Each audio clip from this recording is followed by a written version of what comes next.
Bom, boa tarde, meu nome é Caroline, eu sou aluna do curso de Engenharia Elétrica da UFSJ, Universidade Federal de São João del Rei, e a gente vai apresentar um seminário para a disciplina de Sistemas Lineares. O grupo sou eu, o Lucas, o Sérgio e a Ana. A gente vai falar um pouquinho sobre análise de sistemas lineares no domínio da frequência, para sinais contínuos e sinais discretos. Primeiro, por que no domínio da frequência? O domínio da frequência, quando comparado com o domínio do tempo, ele torna os meus cálculos muito mais simples.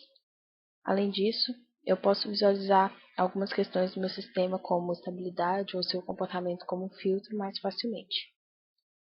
Para fazer essa análise, existem duas ferramentas extremamente importantes, que é a transformada de Laplace e a transformada Z.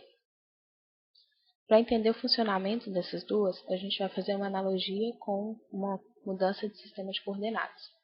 Se eu tenho um objeto descrevendo uma trajetória num plano, eu posso escolher por representá-lo como coordenadas x e y, mas eu tenho a alternativa de usar, por exemplo, coordenadas polares.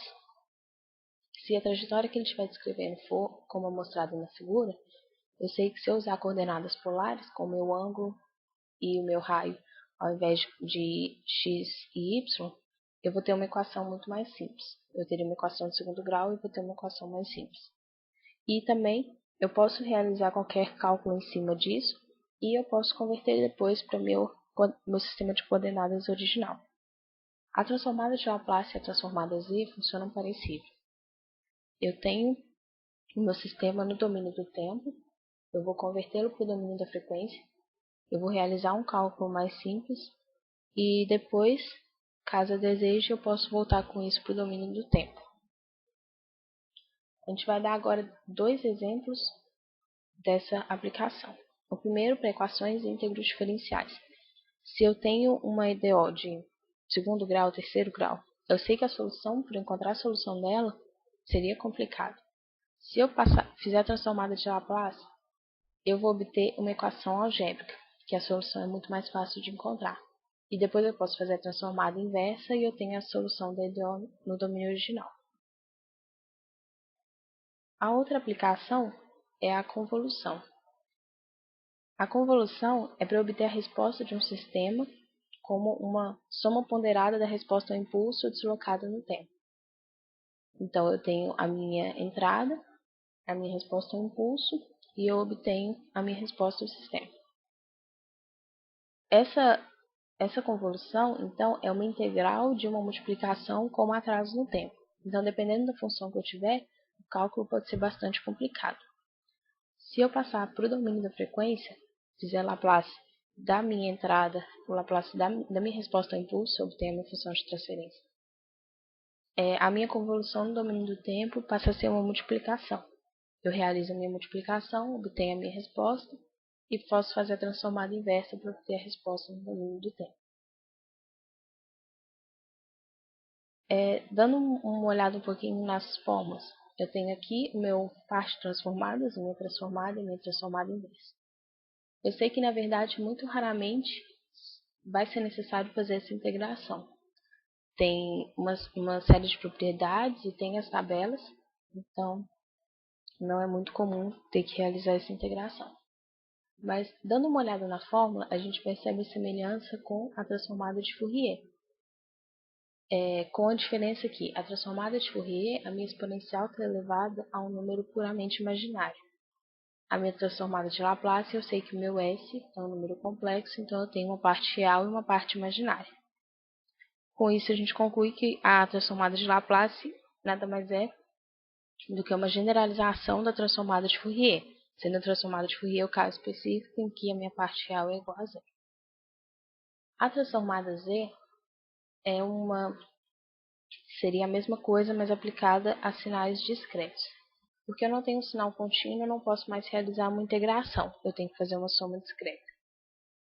Eu possuo também, igual, uma série de propriedades, tabelas, eu não preciso sempre realizar essa soma, e ela vai se assemelhar um pouco com a transformada de Fourier discreta.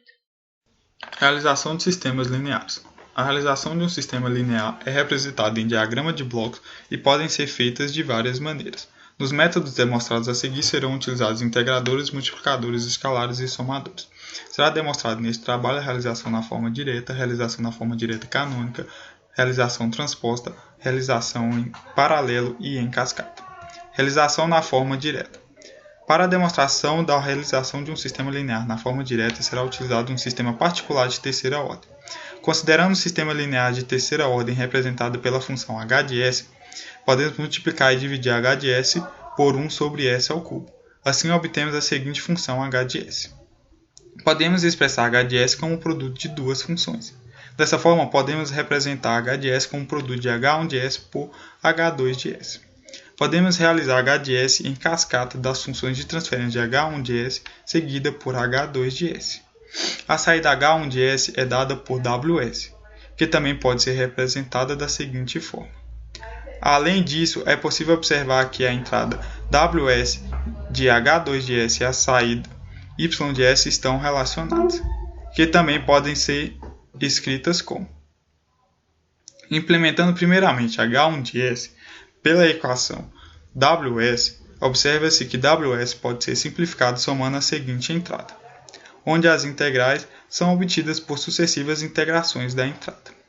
Para a implementação de h2 de s, utiliza-se a equação y de s. De uma forma parecida com a implementação de h1 de s, observa-se que para se obter a simplificação de y de s, é necessário subtrair a entrada, onde as integrais são obtidas por sucessivas integrações da dy de s. Nesta figura é possível observar como h1 de s e h2 de s podem ser simplificados. Realização na forma direta canônica. Nesse tipo de implementação, o número de integradores é igual à ordem do sistema. Dessa forma, irá implementar primeiro os polos e depois os zeros de h de s. Assim, o número de integradores será igual à ordem do sistema.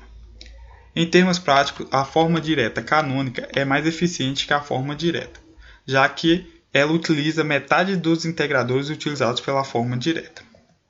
Realização em paralelo e em cascata. Uma função de transferência de ordem n pode ser representada por n funções de primeira ordem.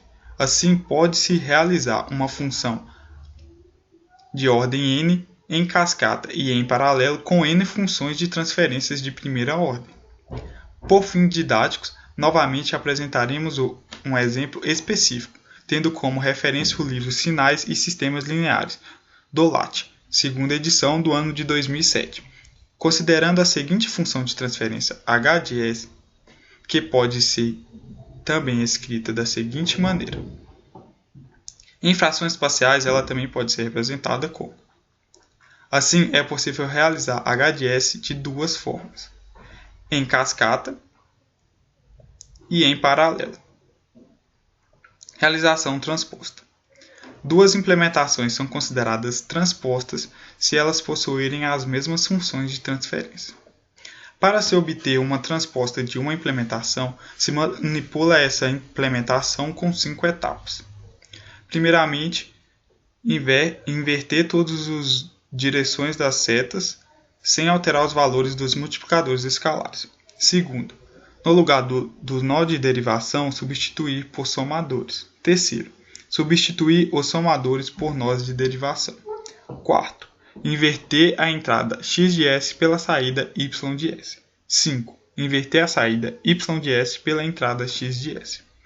Para melhor visualização, temos a forma direta e a forma transpostas de um exemplo tendo como referência o livro Sinais e Sistemas Lineares do LAT, segunda edição do ano 2007. Dado que h de s, a realização na forma direta é dada por, e na forma transposta é dada por. Neste tópico, iremos estudar a resposta em frequência de um sistema linear, de tempo contínuo.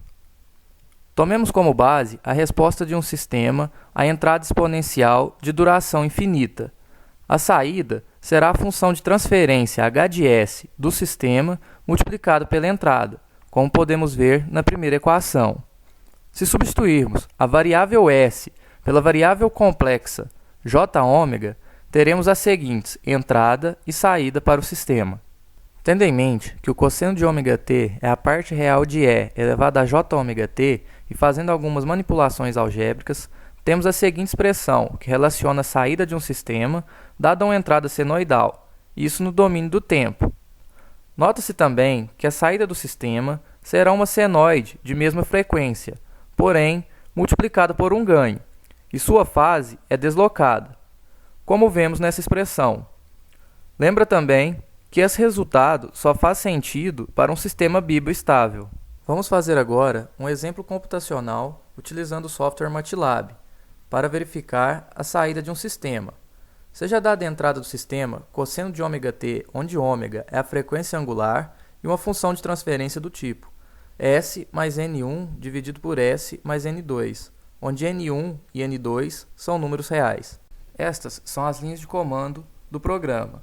Vamos fazer então ômega igual a 2, N1 igual a 1 e N2 igual a 5.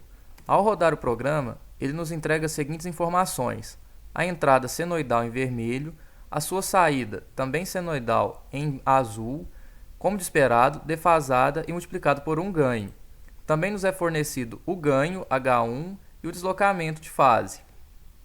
O desenvolvimento dos gráficos do ganho de amplitude e do deslocamento de fase em função da frequência se tornam mais fáceis ao se utilizar escala logarítmica. O diagrama de Bode é composto por esses gráficos na escala decibel, que corresponde a 20 vezes o log do ganho, isso na base 10. Vamos fazer agora outro exemplo computacional. Iremos calcular o diagrama de Bode de um sistema com a função de transferência S mais 5 dividido por S ao quadrado mais 3S mais 2. Ao se escrever a função de transferência do sistema e utilizar a função Bode do MATLAB, o programa nos entrega o seguinte gráfico. Este gráfico é chamado de diagrama de Bode. Como vemos, ele relaciona a fase e a magnitude da resposta do sistema em função da frequência, isto em escalas logarítmicas. Neste tópico, será abordada a resposta em frequência de sistemas lineares, porém de tempo discreto. Como visto anteriormente, para sistemas lineares de tempo contínuo, a dedução da resposta de um sistema de tempo discreto a uma entrada senoidal é análoga. Como podemos notar na equação abaixo, a resposta do sistema de tempo discreto a uma senoide também é uma senoide, de mesma frequência, porém com amplitude e fase modificadas. Esta equação só tem sentido para sistemas biboestáveis, assim como vimos em sistemas de tempo contínuo. Assim como sistemas de tempo contínuo, em sistemas de tempo discreto, pode-se traçar o diagrama de Bode, que é o gráfico de amplitude e fase do sinal de saída em função da frequência. Vamos fazer agora um exemplo computacional com um sistema que tem a seguinte função de transferência: Z dividido por Z menos 0,8. Estas são as linhas de comando desenvolvidas, e ao executarmos no MATLAB, o software nos entrega o seguinte gráfico.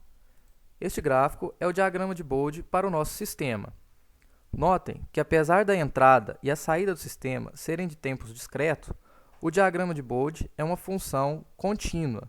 Isso nos mostra que a variável frequência é contínua e, portanto, a resposta do sistema existe para qualquer valor de ômega.